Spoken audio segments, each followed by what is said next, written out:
It's the Joe Show. Hello and welcome to the Joe Show with me, Joe. It's the Joe Show.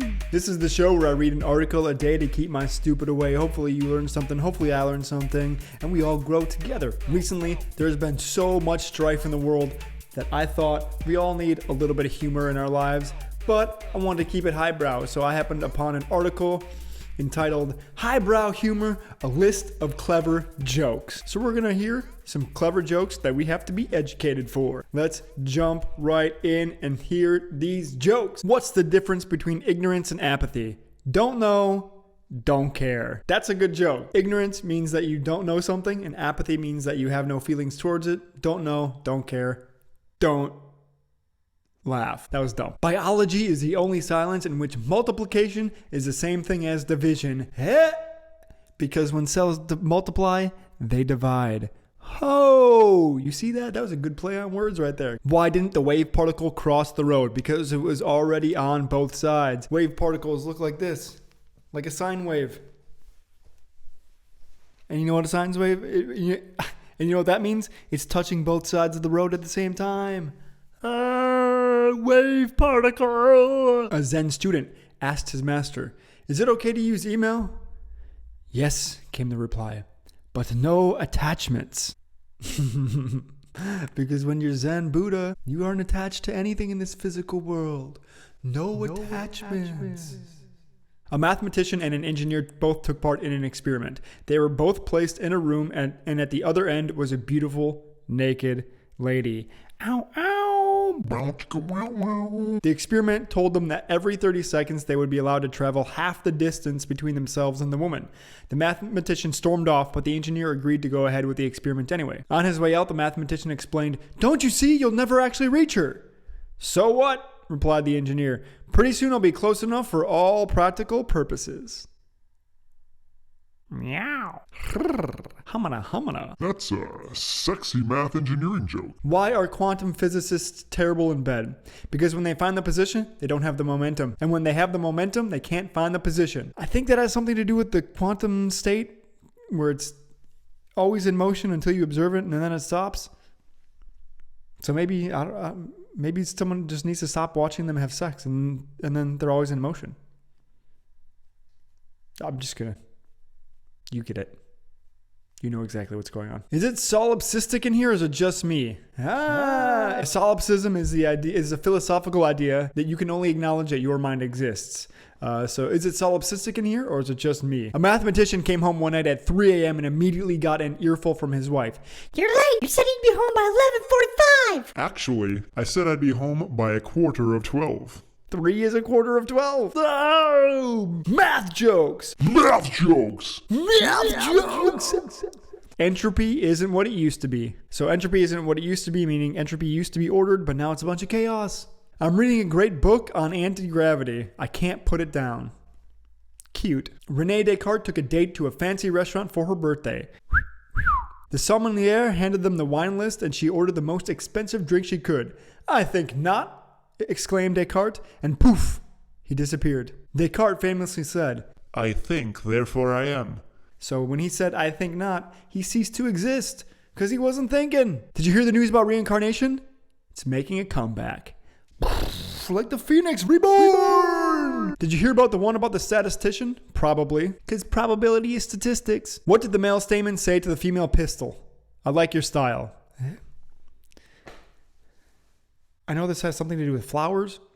A stamen is a flower part, and a pistil is a flower part, and a style, maybe that's part of the pistil. So when the male stamen said to the female pistil, "I like your style," he means he likes a part of the pistil. I don't know, this joke's not blooming on me.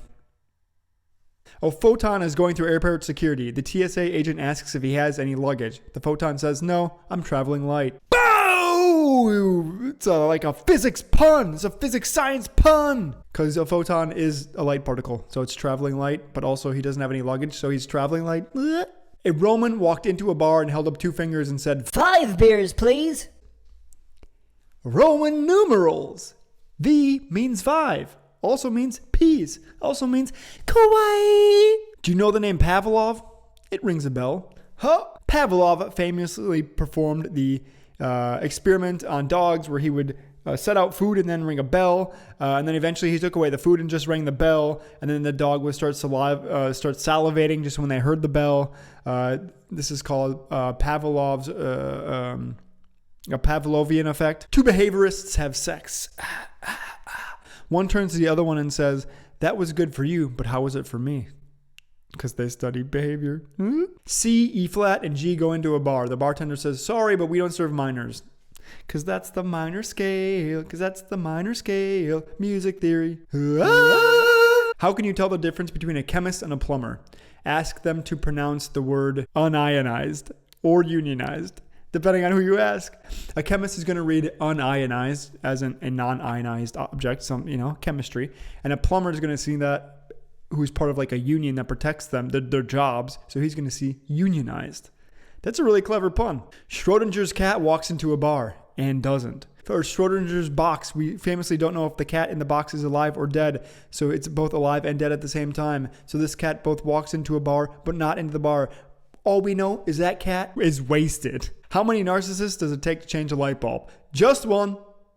All he has to do is hold it in place while the world revolves around him. Oh, wow. Wow. I know a couple people who change light bulbs like that, yep. I just came up with a new word. It's plagiarism. Because plagiarism means you're stealing words. One day, Jean-Paul Sartre was at a cafe when a barista came up and asked him if he wanted anything. Sartre said to her, "Yes, I'd like a coffee, please, with no milk." The barista responded, "I'm sorry, monsieur, we're out of milk. Would you like it with no cream instead?" That joke went over my head. I have no idea who Jean-Paul Sartre is. So if you know, let me know in the comments below, because that one is beyond me. A logistician's wife had a baby, and the doctor immediately hands the newborn to the dad. The wife asks, "So is it a boy or a girl?" That was not a wife voice. The logistician replies, "Yes," because it has to be either a boy or a girl. So yes. What did the Buddhist say to the hot dog vendor? "Make me one with everything." Because Buddhists just want to be one with everything. Make me one with everything. I like it. A pun, a play on words, and a limerick walk into a bar. No joke. A programmer's wife tells him, "Run to the store and pick up a loaf of bread. If they have eggs, get a dozen." He came home with 12 loaves of bread. She gave him an if-then statement.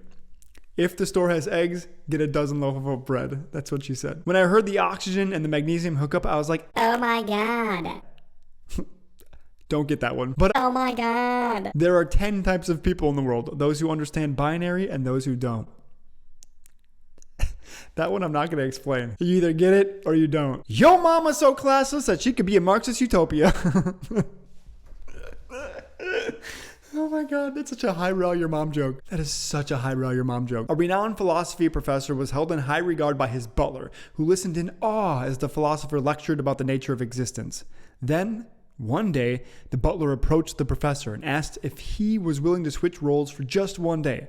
The philosopher agreed, and for a while, the butler handled himself remarkably well. However, when the time came to answer difficult questions, someone asked him, "Is the epistemological description that you espouse compatible with a teleological account of the universe itself?" An extremely simple question, he replied. So simple, in fact, that even my butler could answer it. Well played, butler. Well played. And that's it. That has been a bunch of highbrow jokes. I hope you got some giggles out of it. Hopefully that you learned something from it as well. And hopefully I brought a little bit of a smile to your day. That's been today's Joe Show. If you like my content, hit subscribe below and hit the bell to get a notification of when I release a video every single day. Follow me on Instagram, Joe Show, and otherwise read something good. This has been the Joe Show.